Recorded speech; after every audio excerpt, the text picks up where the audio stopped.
Okay, this is a quick run through of the new Nuget support.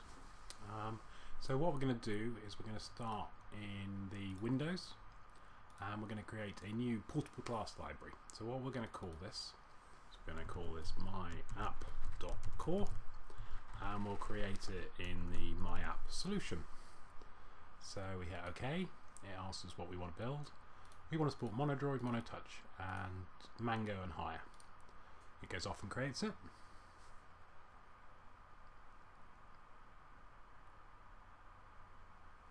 And you can see it just creates this blank class library. So we decide we want to manage our Nuget packages. Now this is using the latest continuous integration build from these guys. So we go to the official source and we type in MvvmCross and hit return. And it comes back with all these things that you might want to download. So what we'll download for a good demo is we will download the location plugin, and that will download the Hot Tuner starter pack as well.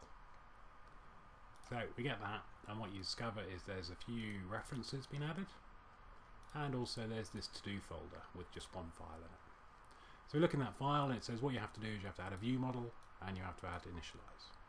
So that's what we're going to do. So let's take hold of the two lots of files, two lots of data, and we're not going to worry too much about how it's structured now. So what we'll do is we'll just paste it into the root and we'll tidy it up a bit, and then because we'd quite like to do something a bit more advanced, what I'm going to do is I'm going to give my view model a constructor and I'm going to pass in I'm going to get it to ask for a geolocation watcher, which Sharp will find for us. So that's a watcher. This isn't good programming design by any means, but for this demo it's perfect.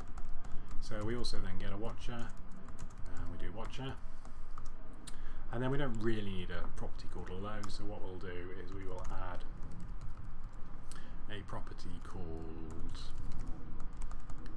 lat, and we'll call that lat, and we'll add the raise property change for it. So, yeah, this is normal MvvM view models, and we'll add another one, and this one again will be a double, and not too surprising to you, this one will be long and long, and again we will put in a raise property changed for long. So you can see the two properties there. And what we also want to do is we want to just initialize this. So what we'll do here, just to get it working, is we'll actually call start here, and we'll pass in blank set of options, an on location method and an on error method, and then we'll let ReSharper work out what to do. So on error we'll just ignore for now, and on location we will create a method for. So when we get on location, if it's not null, if it is null we'll just return it. It should never be null, but check for these things just in case. And if it isn't null, then we'll set our lat and long. So lat equals obj.coordinates.latitude and long equals obj.coordinates.longitude. So that's our view model done, and you know, MvvmCross will sort out the injection of this geolocation at runtime for us. So that should build. That's done. So now let's add a UI project, because this is a MvvmCross, we have a choice of 4 platforms, and for this one what we'll choose is we'll go to Xamarin.Android, which is in the wrong place on my machine for some reason, and we will create an icy ice application, and this application is called myapp. So we'll keep going, calling it myapp.droid. So off it goes and generates this for us, and what we'll do again is we'll go to Nuget, and again online in the official source we will look for MvvmCross,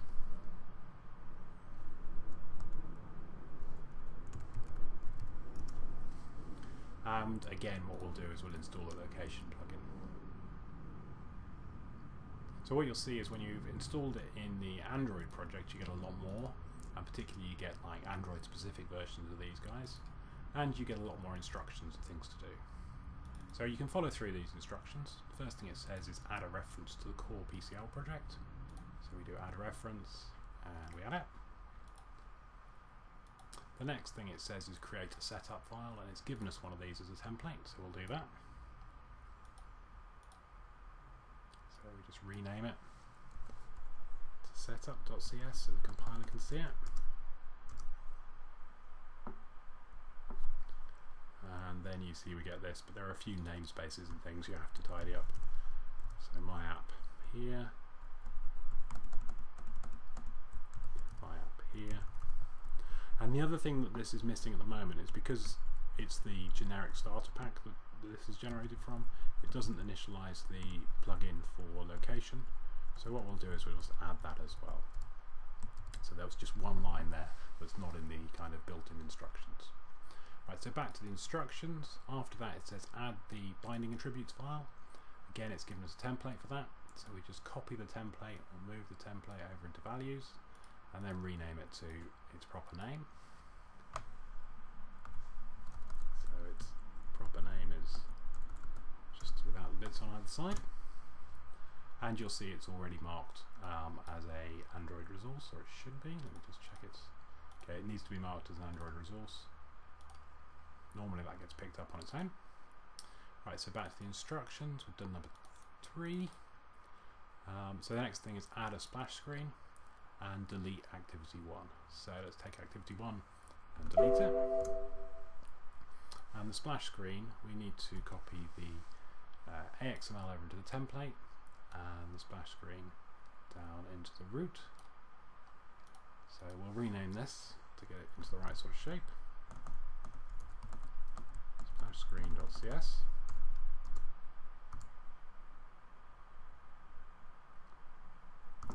And when we look at it, that looks all fine. We should probably put it in the same namespace just so it's a bit nicer, and we can rename it to my app. So there's our splash screen, and just to do the XML as well, to rename the file.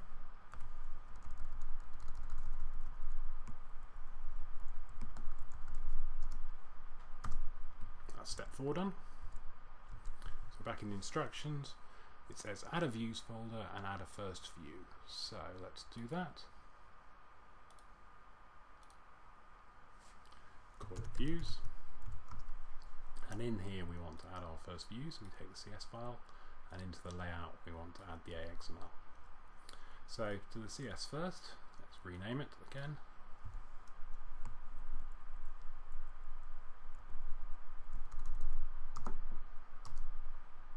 And you can see that the namespace is wrong in here, and it will probably not need that. That's okay. So that's the view for our first view model. Nothing particularly complicated in there. And then in the XML there's a little bit more to do, because what we want to do now is actually we want to bind those Latin longs. So let's just do that. So the first thing is, you can see at the top of this file there's quite a long complicated name that we want to replace with myapp.droid, because that's the name of our namespace. This wouldn't get through the Play Store because you need lowercase, but for now it's fine just for demoing. And you can see we've got a text view here, so let's give it another text view, and we want it to say lat and long. So those are our 2 text views. Those are now bound. Let me just check that it is actually set to that. No build action. We need to set to Android resource. Back in the instructions it says be sure to change the local, so we've done that already. So this should now build. Nope. Have I made it the wrong name? Splash screen.axml. Maybe this is just the wrong build action again. So this should now build, but there is one other thing we want to do.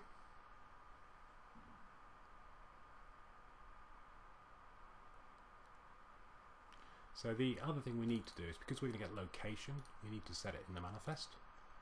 So we go into the properties, we find the manifest, and we mark that we like both of those locations. Having done that, we can now actually come over here and do run. This goes off and compiles the Java side of it and the other side. I'll try running it on an emulator. Let's see how this goes. Sorry about that, there's a text message coming in. Okay, I can't run it on the emulator because I set the wrong target for the emulator. So let me run it across on my Nexus. So we'll choose the real Nexus, and you'll have to believe me, some screen sharing in a moment. So if I go into my Android directory, and while that's running up, let's get Monitor up. Right, so here's my Nexus, and we should be able to get a UI snapshot.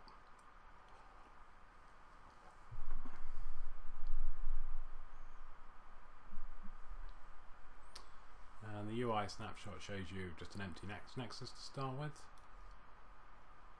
But actually, if we do another snapshot, take it,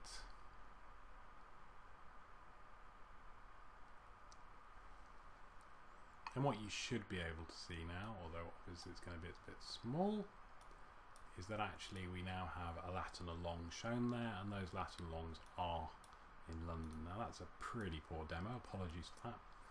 I don't think I can do much other than maybe zoom in. You can see there's the lat and long. Let me just prove that that is live by stopping that run. Let me go to first view. No, I don't really want to open it in that editor, so let me just go back here. If we add a random word, so we'll add in Android text. Wow. Hello. So we just add in that. Then we run it up again, and what we should be able to do is we should be able to see that in the emulator. Just refresh. Right, so we're running up on there. So you can see at the moment again it's blank. As that runs up in the background, it's synchronizing assemblies. We run it up again, it should take another screenshot. Oh, no, didn't manage to do it that time, let's try again. So we should, hopefully, this time, you should be able to see that you've pulled back some data. And so this time, if I'm just lucky enough, we pulled it back here, you can kind of see the wow and the low before it had actually got hold of the data. If you can see that. So if I do another one while it's still getting location, and we should on this second one see now it has got location.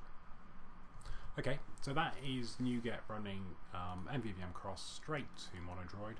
It does also have Xamarin.ios in there as well, but because the portable class libraries aren't quite portable yet, it doesn't work that well. But I can quickly show you the same thing running on WPF or Windows Store or Android or Windows Phone. So let me do Windows Phone. This is going to be called myapp.phone.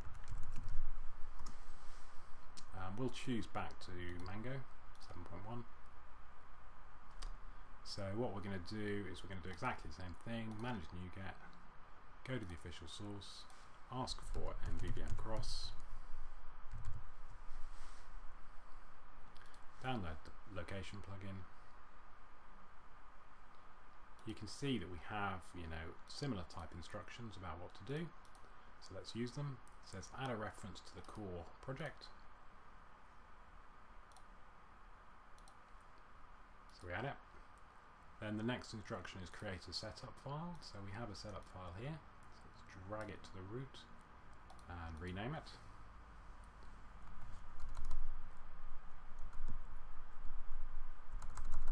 So this is now setup.cs. And you can see here that most of this is already there, except again that we don't have our location initialized. So let's just initialize that plugin. That's fine. And then next in the instructions is change app.xaml so that it creates a new setup frame. So basically this code here, copy it into our app.xaml.cs, and we'll just chuck it at the bottom of the thing. It says, you know, it's got some namespace issues, that's fine. And then the next instruction was to change app launching so that it actually navigates correctly, so we'll do that. So we go to app.xaml, and here's app launching, so we just replace that with contents. So that should just be fine now. I'll untabify just to keep it happy. And then it says add a views folder, and it's really important here that the views folder is called views, so let's do that. New folder, so views, and then we're going to add a new page within it. So we go here, we add a new page, Windows Phone, that's what I'm looking for. So it's going to be called first view because we're just going to use convention so that we get these two things linked up. So we add the view. Right, now back in these instructions it says once you've added it, change the inheritance so that it uses MvvmCross phone page. So first we'll go here to the code behind and change it to phone page, and Resharp will tell you where that is, so that's cool. And the second thing is we go here, and again we just want to change the inheritance within the page, within the XAML, to a phone page. Again, Resharp helps us out. That gives us our page. So now in here we just want to add a stack panel, and within the stack panel we're going to have a text block, and text is going to be, what's it called, hello wow. Should be hello Nuget MvvmCross or something really. And then we're going to add two bound text boxes, and we're going to bind those to our view model.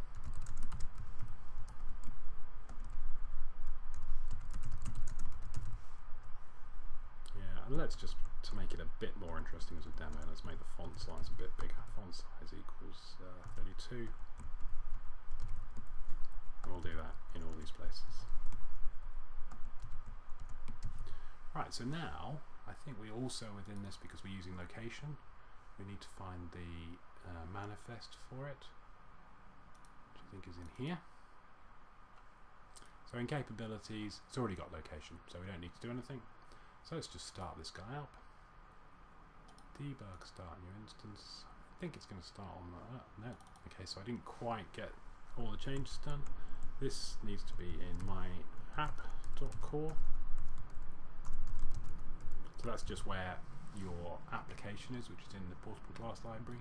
Let me also just change this so that it starts on a 7.1 emulator, just because I've got problems on this demo machine with the Windows Phone 8 emulator. So we start it up, it's connecting to an emulator, there is already one running. And what we should see, is it should start up, hopefully it's got going to exception on us. And we should see, starts up, and this time it's giving us 47 and minus 122 as our location. Now if we go here, and we set the location, so I'm guessing that it's somewhere in Seattle, which is kind of expected. Let's go on a little bit of trip. Let's set the location over here, and you can see the location changes.